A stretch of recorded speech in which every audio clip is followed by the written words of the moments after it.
Hello and welcome to the Brain Wealth Podcast with your host, Bryan Repple. Bryan is with us today, and it's good to see you again. I haven't seen you in a while, Bryan. How you been? Been a little while, Bill. I've actually grown out a beard, looking a little like you now. So it's you wish you looked like me. well, Except I wish I looked like you because you look a lot younger than I do. So you might have a few years to my senior. So yes. exactly. Well, this is going to be interesting because today we're going to talk about the importance of retirement planning in managing stress, reducing taxes, making informed decisions, and oddly maintaining a healthy relationship, which should be interesting. Now, Bryan, you've been in the financial services industry for 26 years. Why is today such an important topic? Why aren't we talking about, for example, market volatility, inflation, debt, elections, world craziness? Why these topics today? It's funny talking about those topics is it's what the media and everybody wants you to be focused on. And a lot of these are very isolated, cyclical, in the moment topics. Inflation comes and goes. World craziness is always going to be there. Debt cycles and so these things they're very isolated to your journey.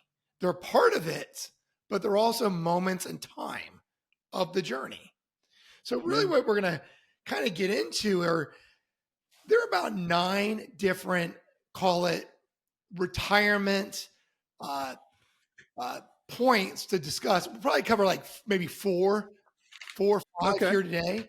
So that's kind of the idea is, and I've been in this industry for 26 years. When I came in the business in 1998, that was a point in time. We were going through the technology boom. Oh, yeah. You remember those days?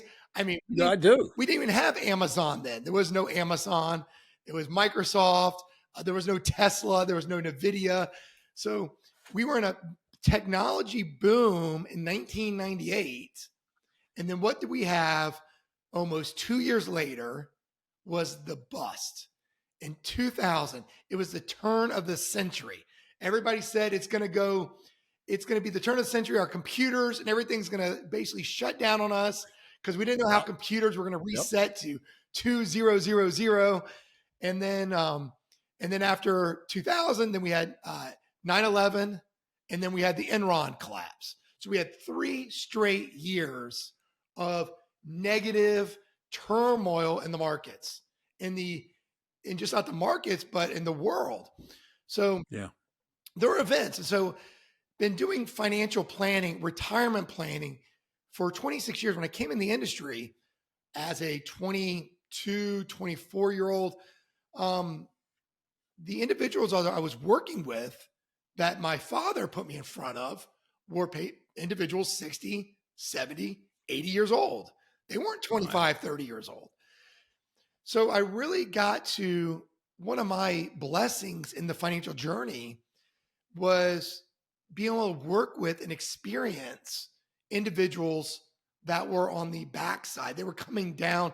If you think about a mountain analogy, most people think as someone that does ultra endurance events and has to hike mountains, going up the mountain seems so challenging.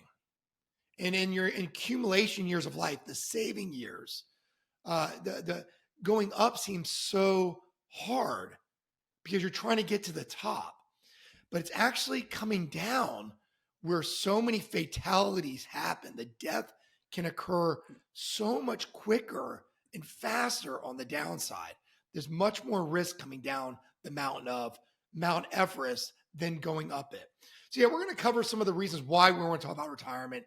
And I've just been having a lot of these conversations lately with younger individuals and a lot of concern and uncertainty out there. So we're going to address some of them as many as we can today on today's show. Well, let's start with, there's a phrase, and I think it's appropriate to bring it up here, right? You don't know what you don't know. So why is that so important when it comes to the issue of retirement? I can intuitively guess why it might be, but you're the man with the experience to know the answer. Yeah, Bill, it is really, you don't know what you don't know, but like Bill, for instance, like you hosting this show, there are probably many, many things that you know that I just don't have a clue about. I don't know how to run podcast and editing and all those fun things that come with producing a show like this, the work that goes Right. into it. There are many things in each one of our own lives that you're probably very well adverse at and that you know.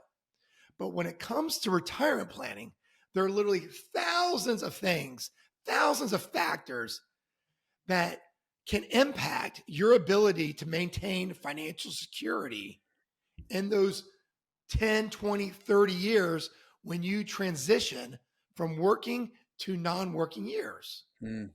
So, and hopefully you only have to retire once. I mean, we Yeah. laugh about that, but hopefully you only have to retire once.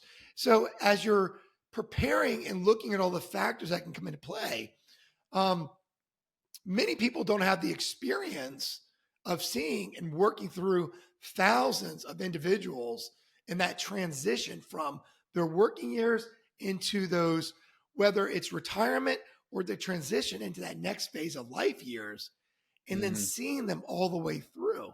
There's so many dynamics that come into play with that. And so it's helping answer the questions, fill in the gaps. And so I'll just give you some ideas Well, about. I had someone this week say, Bryan, what are some of the questions I should be asking? And I was like, well, how do I respond to this in an email? How long is this? How long is this email going to take? Because there's just not. Here, are your what are the yeah, but you know that's the whole secret to really anything in life, right? If you don't know about something, there are questions that you can ask questions and get answers for them. So I mean, in the case of retirement, what kind of critical questions can people start with? And maybe it does take you a 3 or 4 page email to answer. I don't know. and it's even with those. It's the questions many people do ask us.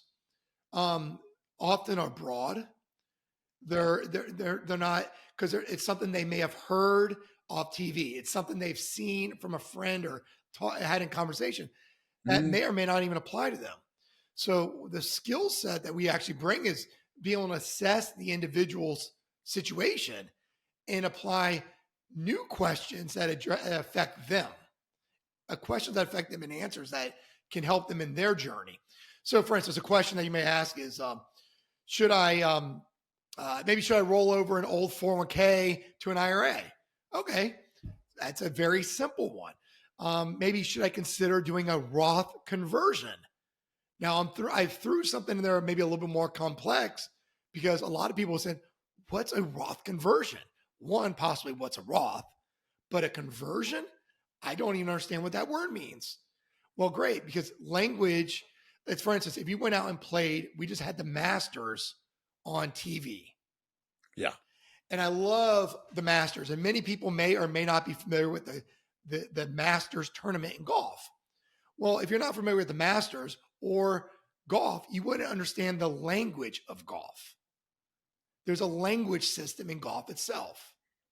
Just like in language system in golf, in the Masters or in any game of golf, there's a language system money in the financial world.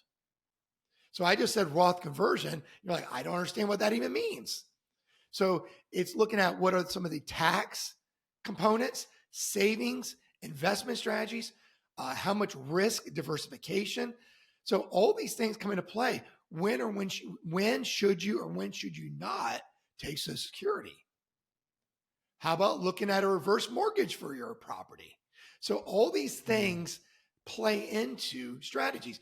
And what I really have found over 26 years, Bill, how many people have beliefs and thoughts that are not their own?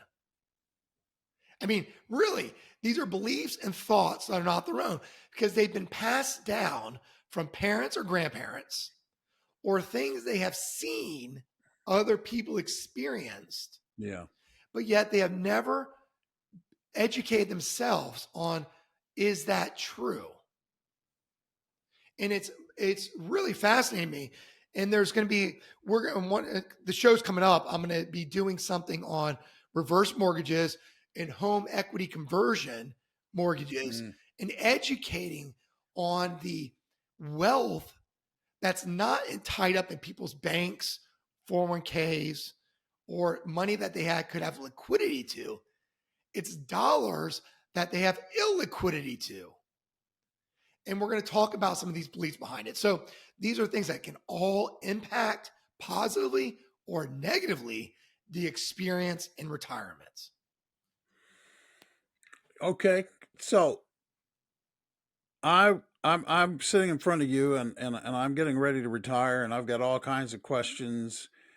How does I guess this seems intuitive, Brian. So I feel kind of funny asking it, but I would guess that that if you're man if you do proper retirement planning and proper retirement management, it helps reduce stress, and I think financial stress probably has a profound impact in many ways on our personal health, both mental and psychological and emotional. How, in your experience, is that true? Oh, wow. Absolutely. And you can see it on people. You can see the stress. So, money problems are a major source of Americans' stress. Well, God, think about it. yes. So, according to the Yeah. American Psychiatric Association, this is a study I read the other day. Over 70% of adults worry about money. 7 out of 10 individuals you come across, their minds going Wow. and worried about money. And that can take a massive physical toll on your health. So, if you think about financial stress, it's been linked to different physical conditions from diabetes, heart disease, migraine, headaches, poor sleep. So, not only money worries can have anxiety and depression, this is all robbing you of peace of mind and living today, being present today. And if you look at all the stuff on the, now we're not even talking about the media and stuff that's being influenced from the outside. This is just your money. So Yeah. you couple it and compound it with all the other factors. Oh my gosh. I mean, like, why would come out of your house? But the truth is, and if you look at kind of all the call it biohacking, all these different modalities and things that are coming to people, it's because people are so stressed. And if 70% of individuals are thinking about money, all these other forms of whether it's medicine, modalities, cold plunging, all these things, we're having to deal with these other things to help, hey, take your mind off these money or current events that are going on just so you can be present today.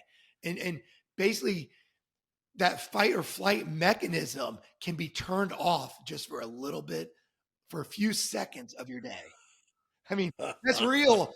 So, yeah, so stress is such a, and so, the answer is, and I have really found this through the individuals we've worked with, taking the steps to design a plan, Mm. something that you can say, all right, we're doing what we can do today.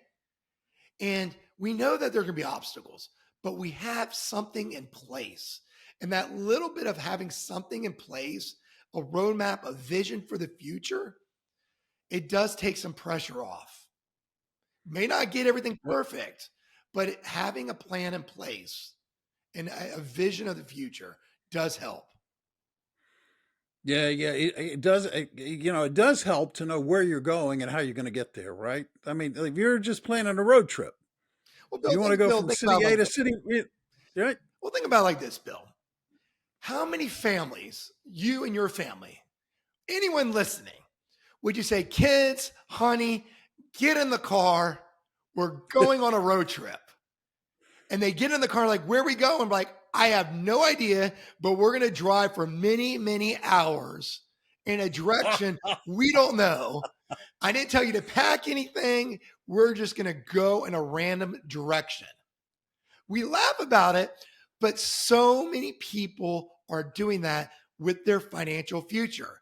They're packing the car and they're going to work every day with no clear direction of what it looks like for their future.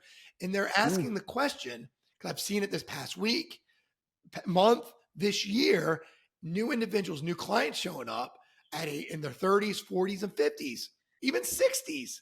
They have, and one of the core questions I ask is, what has been your past experience working with a financial advisor? And the answer is, we haven't. You're our first. I'm like, whoa, okay. Uh, Um, Great, thank you. But the navigation, who's been helping you navigate the last 10, 15 years? The journey. So you're just showing up now. So it doesn't matter where you are. So thankful you're showing up, asking for the guidance and the coaching and the for the next stage. But Yeah. it's so important to have that relationship early. And sometimes the relationships don't work. And obviously, a lot of the relationships that are out there, they're the people are not fully licensed to give you full advice. There's lack of competency. There's misinformation out there. And that's a shame. Yeah. But that's why we're hosting this show, to give information and give clarity and some insight to what's possible for many Well, families. exactly. And so I'm going to ask this question because this is the first quarter, and everybody that's listening to this had to deal with it in one form, shape, or fashion, right? And that's the ugly word, taxes. Right? We all just got done dealing with taxes and either paying them or hoping that we got a return on our taxes or what have you. I Taxes in retirement, I think, would be even more important than taxes when you're earning income and you've got an ability. I just think it changes the equation entirely, right? It does. So, one of the questions I like to ask is, and I might have said this before, but it's one of my core statements is, Bill, if you were with your family out on a Friday night and you're driving down your major highway in your city and you rolled your window down and you started throwing thousands of dollar bills out the window, how many times would you do that until you said, this is stupid? This is painful. Would you keep doing it? Or after the very first time, you're like, no way I'm doing this ever again? Well, most people, logic would say, I will, that first time was painful enough. That makes no Right. sense. Well, that's effectively what's happening when we pay taxes to the government. We're consciously rolling the window down and throwing good money right out the window down that highway. Yeah. And so part of the planning process in the early stage is getting you positioned so your dollars can be positioned in the later years to minimize the taxation that the government's going to take from you. Because when Yeah. when you've been working all the years, you have this stable stream of income coming in.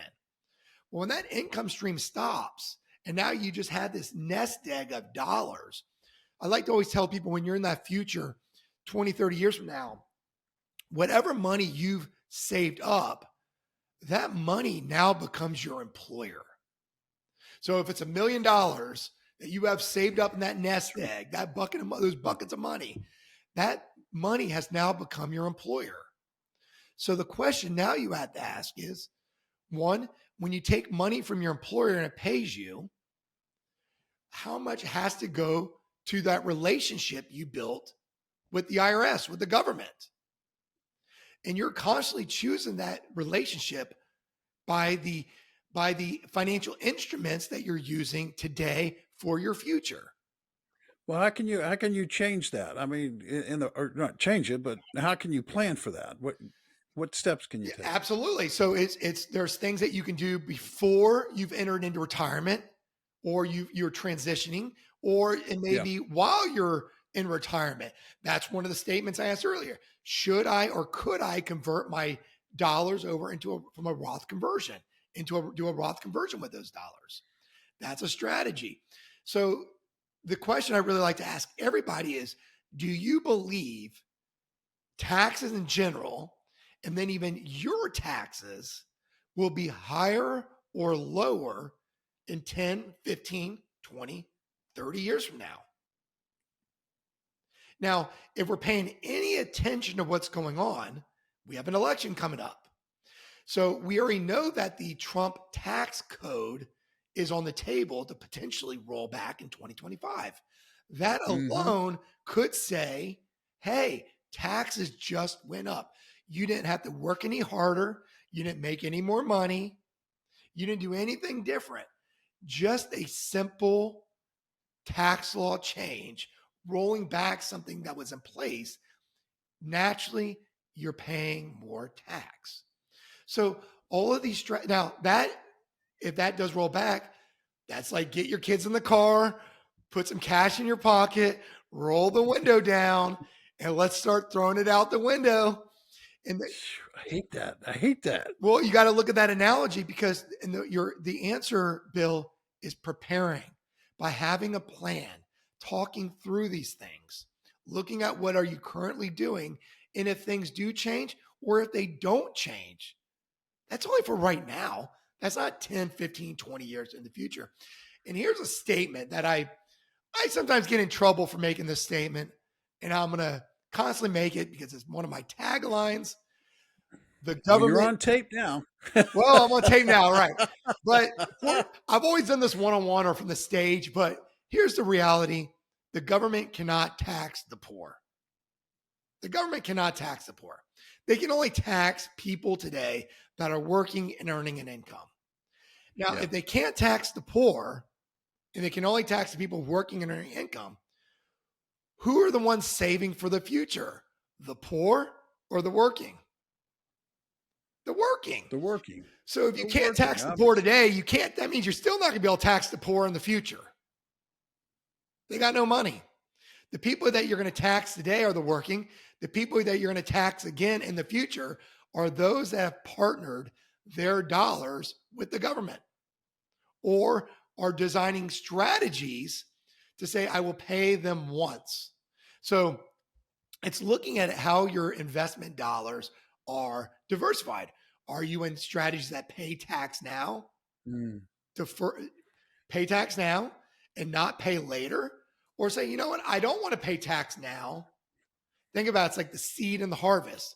I don't want to pay tax on my seed, which is a small little drop that you're going to put in your soil, but I'll pay tax on this harvest when it gets out there 20, Yeah, 30 sure. years from now. A lot of individuals are going to pay on the harvest. And the government loves when you pay on the harvest. And we're going to go deeper in that and some other more shows later, but just to get some Yeah. ideas about.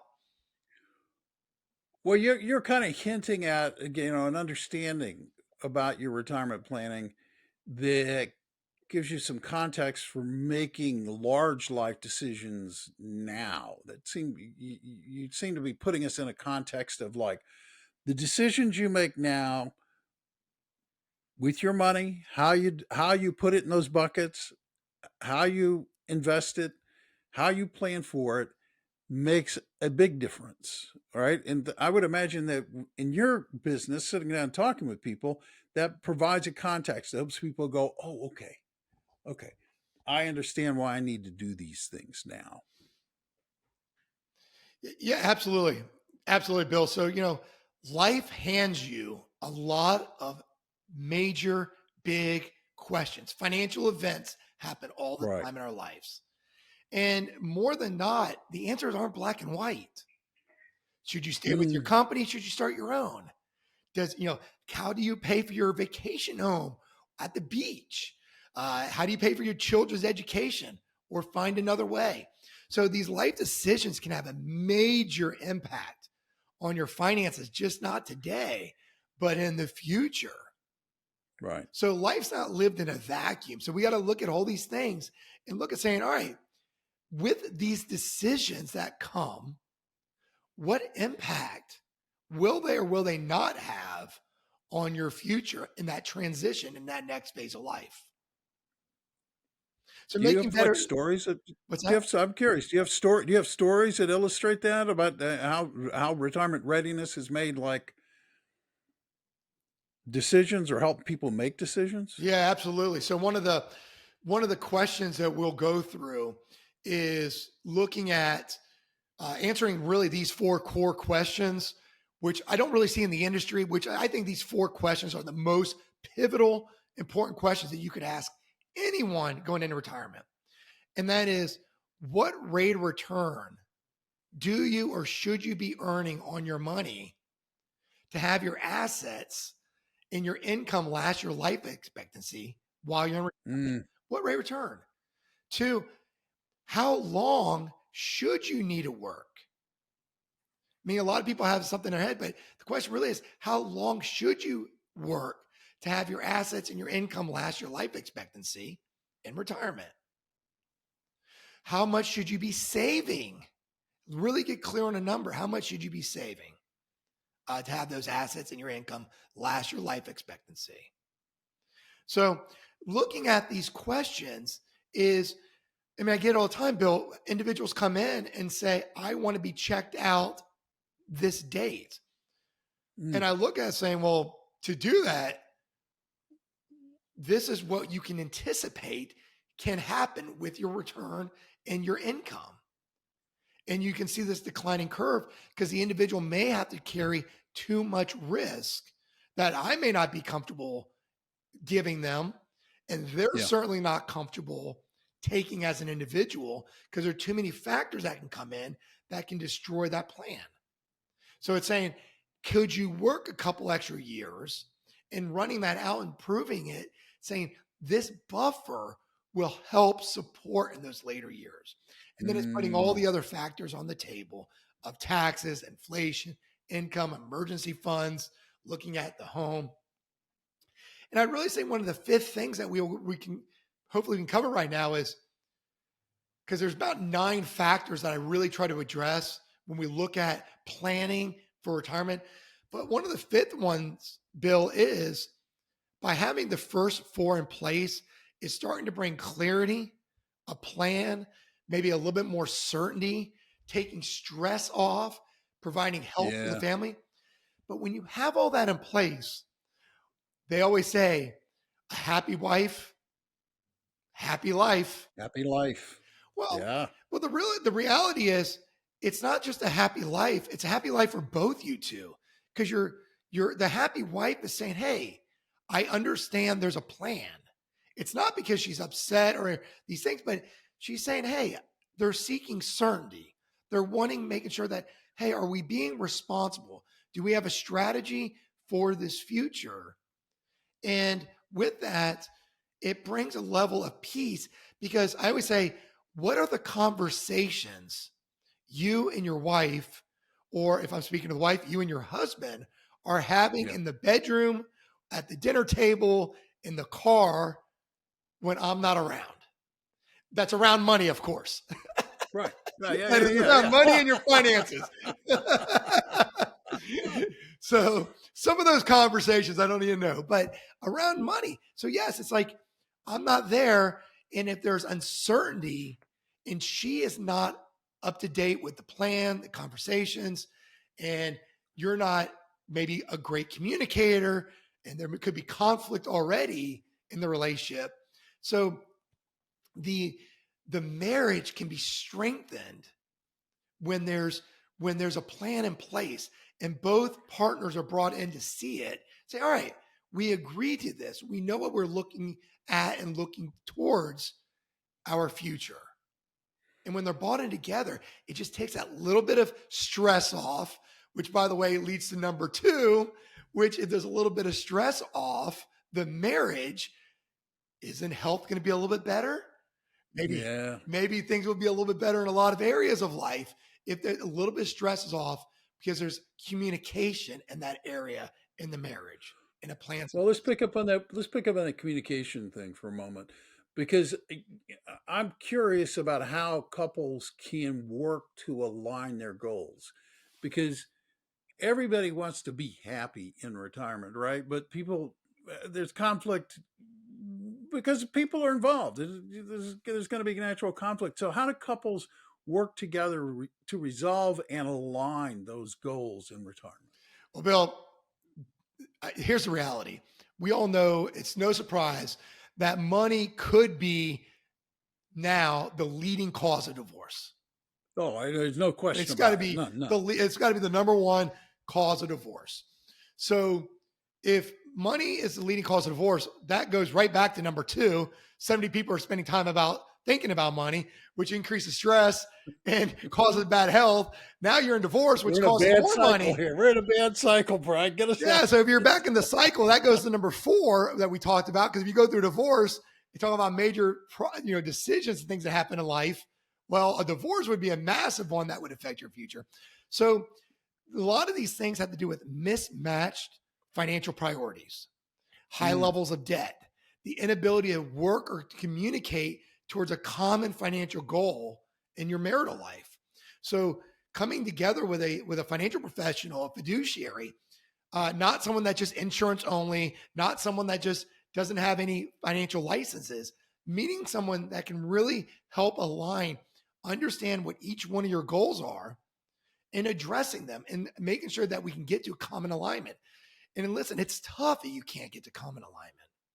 If two people have opposite goals on what they think, feel, believe about money, yeah. and they're not willing to go through any type of education process, it can be challenging.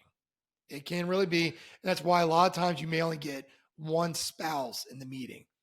And I Mm, really try to push to have both spouses involved, unless I know that there's common alignment in the planning yeah. and the instruments that we're going to use. Well, that leads to my final question here because it's the natural one in terms of I don't want to make you a marriage counselor, Bryan, but I do have to ask how can consulting a financial advisor maybe help couples maintain their harmony or achieve harmony, as a matter of fact? Listen, there is a lot of counseling involved because you're working with families, you're working with people, you're working with emotions and beliefs. And they're like the last one I just said, beliefs. They have Yeah. beliefs that are around money that they probably didn't come up with. They were transferred down from maybe their church, their communities when they were younger, their families, Yeah. their grandparents, their little slogans that they've heard that money doesn't grow on trees, that, all these little things that they've heard someone Oh, say yeah. to them, that these are just beliefs that they started unconsciously believing that reverse mortgages are bad, long term care is bad, this financial instrument is bad. That's not true. They might have been not been designed correctly. So part of my role, or someone in our position, the role is one, to educate, two, listen and find out where people are and help meet them there, Hmm. and then three, show them a vision for the future. Because with lack of planning, with lack of knowledge, we all know my people will perish. So we have to be able to provide that vision and knowledge. And at the end of the day, it is loving up on people. We got to love up on people in spite of their challenges, in spite of their beliefs, in spite of their shortcomings, because we all have them. And so it's really giving that guidance and making sure that what I found is if the individuals are seen, heard, and understood, great. I know, I see you, I hear you, but we also understand that there's an outcome you're looking to achieve. And we're going to have some trust and faith in the process to get there. True. Very true. Well, this has been an interesting episode. This has not been your typical financial advisor episode, that is for sure. For anybody that's listening, Bryan, who's thinking maybe I'd like to have a conversation with that guy, how would they reach out and get a hold of you? Yeah, Bill, you can go to our website, first of all, which is Repple, Repple, wealthgroup.com, or you can go to go.repple.wealthgroup.com. And right there will pop up. You can put your email address in, and then we can connect and schedule a call with you. That'd be great. That'd be great. And for those of you who are listening to the podcast today who are not regular subscribers to the podcast, the next thing you can do is even simpler. You can hit the follow button, become a subscriber. That way, when Bryan puts out a new episode of this podcast, you'll be notified and you can listen to it. And you don't have to worry about when or where you heard it or how often he puts these things out, as a matter of fact. So, thank you for listening. I'm Bill Tucker, and on behalf of everybody at Repple Wealth Management, I want to thank you for taking the time to listen today. And I want to remind you that you can go out today and make today a great day. And I encourage you to do so. But remember, it is your choice, and it's yours to make. Until next time, thanks.